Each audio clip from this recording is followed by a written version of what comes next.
What's going on? It's your boy Cardiak. I'm here with hip hop since 1987.com. Fuck with it.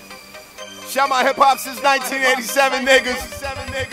Hip hop since 1987.com. Alright, it's your boy E-Money. I'm here with the homie Cardiak. We're behind the beats. We're here at Audio Jungle here in South Jersey. Yeah. Now we're gonna get right into it, man. What got you into producing? Like back in the day, I used to spit bars, man. So I used to rap. Long story short, I just needed my own beats to rap to. I was tired of looking for beats, rapping over instrumentals and all that. So my homeboy put me on this program called FL Studio, and I just was making my own beats. They was ass in the beginning, but it was just dope because nobody else around the way was doing it like I was doing it. So I just started rapping over my own beats, and eventually I got better at beats than rapping. So I just put the rapping down and just started making beats all crazy. Okay. Yeah. Now you was just on some pretty big projects. You worked on Wale's Gifted, did the Bricks joint, excuse my French, Trials and Tribulations of Ace Hood. Yeah, How'd you get on those projects? Like how you get involved? Just basically being in the loop. You know, I had a relationship with Ace Hood back in like 2009. That was like my first major placement on the Ruthless album and all that. So since then we just built a relationship, and getting on his album was just easy. Like we've been vibing ever since. I would just send beats, you know, and we just been rocking out since then. And a producer that I signed named Cardiak, we both did the joint called Mama on his new album, which is dope, and like it's some inspirational shit. And what else? And as far as Wale, I got my history with MMG is like crazy. I've been working with Ross and all them over there. Shout out to Dallas Martin. He set all that up, and my boy Matt. I was able to get in the studio with Wale and just vibe out and work and cook something up, and then we came up with Bricks, and that's it with all that. Okay, now a lot of people know you for what you've done lately, like the records we just talked about, the Dice Pineapples. Maybe you can give them a brief rundown of your history, you know, all the things you've done, because you've been rocking since like 2008. Yeah, no buttons, yeah. You know what I mean? So let the people know what you've done. So many records. My first joint was the Joe Button, The Soul. Then what else? And then Ace Hood, About Me. But my first joint that really put me out there was Started Up. That was the Lloyd Banks, Kanye, Swiss Beats, Fad, and Ryan Leslie. And then with MMG, it was it 600 Benz, Rise, and then me and Meek. Our catalog is crazy too. Did joints on that mixtape, Mr. Philadelphia. That was one of the joints that put me on around here and all that. So it's just, I got a lot of joints, man. Too many to name, yo. It's a lot though. Now with that Started Up record, did you know all of them were going to jump on it? Nah, not at the time.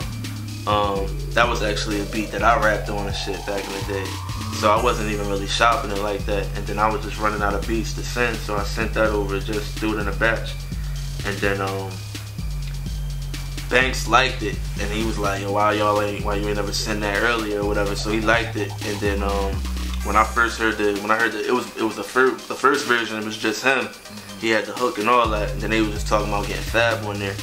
And the second time I heard it, 50 was on the hook, and I guess Fab still ain't do his verse yet. And then after that, I got a phone call like, "Yo, you got some big dogs on your joint." You know what I mean? Yeah. So first time I heard it was when they debuted it on Hot 97. And that shit was just crazy. I was at my mom's crib, so my mom come in the room and check it out and shit. She ain't believe I did it and shit. That's so what's up. it was crazy, yeah. Okay. Now you advertised something with blazetracks.com. Yeah. What's going on with that? I recently started my production company with my boy T-Dot. We just looking for musicians, some dope artists, some dope producers. And if we come across somebody that's hot, we're just gonna sign them up and give somebody an opportunity that deserves an opportunity. You feel me? I feel as though I'm in a position where I can give somebody a dope chance to do what they do and show the world they craft or whatever. So if we come across that person, that artist or whatever, gonna make something happen. Okay. Now I also saw you post a flick with you, Just Blaze, and Justice League. Yeah. What's going on with that? Oh man, we all coming together, working on this Slaughterhouse project. So shout out to Slaughterhouse, shout out to Shady, shout out to all of them. Just coming together, about to put together a crazy album, crazy work. Like, it's, oh my God, I can't even talk about that shit right now. Like, that shit's gonna be crazy. It's like, y'all never heard a song with like 2 different tags on there, or a song with like 3 different producers, like with, like, say we got a joint on there with me, produced by me, Justice League, and Just Blaze. Like, ain't nobody never heard no shit like that. You feel me? So like, it's gonna get real, man, when that album come out. Like, y'all want to executive produce the project? Just Blaze executive producing it. And then you got me, Justice League, Illmind, A-Rad Music, and I think that's pretty much it. And just us 5, just doing what we doing. Okay. Now, you said you use FL Studios. What's some of your favorite VSTs? Some of your favorite plugins? Let me see. I can give you 3. I can't get the whole arsenal. I can dig it. I rock with Nexus 2. Nexus 2 got a lot of sound. Omnisphere, that shit is dope. And I like, let me see, let me get y'all one. I'm gonna get y'all this one. It's called Electrax, I think, or something like that. I don't know about Electrax. Electrax, they got some sounds Tone in 2 it. joint. Yeah. Actually, all the Tone 2 products is dope. Gladiator, all them joints is dope. I like Electrax a lot though. Okay. Now, who are some of your musical influences coming up? For one, Just Blaze. Just Blaze is like the reason why I got started and all that. Remember when I first heard, like, the first album I ever got was Blueprint. So just hearing the shit that Just Blaze doing there got me in my bag, and I just started making beats since then. You feel me? Who else? Just Blaze, Kanye, Swiss Beats. Who else? DJ Khalil. Like, a lot of names. Basically, like, my inspiration is like anything that catches my ear, like something hot. You feel me? So it could be anything, but Just Blaze is probably the main one that really got me started and shit. Okay. Yeah. Alright, you said Blueprint was the first joint. First joint I purchased was It Was Written. Yeah, Word. Yeah, so that's crazy. That's crazy. Now, what would you be doing if you weren't producing? I don't even know, man. I'll probably still be in school for real. Okay. I mean, I didn't get a chance to go to school yet. You know what I'm saying? But I plan on doing it in the future. But if I wasn't making beats, I'd probably be in college or something, trying to get a degree in something. I don't know what that, but yeah. You know what I mean? Try to get a degree in something. I can dig it. Now, when you talk about getting your start, some producers come in the game with the artist. Some producers, they send their beats out through entertainment lawyers. What really got you in the game? Was it a relationship you had with somebody? Sending something out through an email? Like, what did it? Like, when I was getting started, like, when I really wanted to take my shit serious and get my beats out there, I played the internet a lot. Played Twitter, Facebook, MySpace was popping. So I just look up A&Rs and shit. Like, I came across a boy at G Unit, his name Tony G.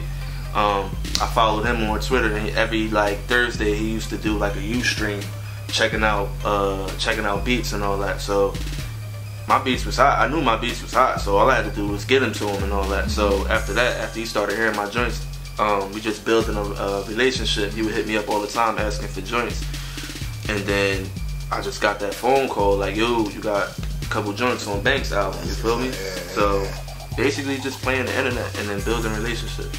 Okay. I mean, now, what do you feel has to happen from a production standpoint to keep hip-hop fresh? It's always been innovative, always been fresh, and it's fairly new genre. What do you feel like has to happen to keep it that way? I don't know. I mean, just stepping outside of the box, trying new things. I listen to all types of music now. Before, I was just like in one box, like just listening to one thing. Like, all I used to listen to was hip-hop. Now I've been listening to like EDM stuff, some shit Just Blaze put me on, like I've been listening to that. So it's like, if you want to keep things fresh and start trends and all that, just try stepping outside of the box, try doing something new. It's cool to try something new, you feel me? You ain't gotta stay in one lane, you feel me? Just try something new, and if it work, it work. I mean, if it don't work, go back to the drawing board, try something new, you feel me? A lot of music just dropped lately. One of those projects people are holding to high acclaim is the Wale project you're a part of. Yeah. But when you heard Kanye's album, J. Cole's album, Kendrick's album, what kind of feeling did you get from those type of projects? I don't know, man. Like, you get different feelings from every project. J. Cole project, it was just, I could like hear the hunger, kind of like I could tell he hungry.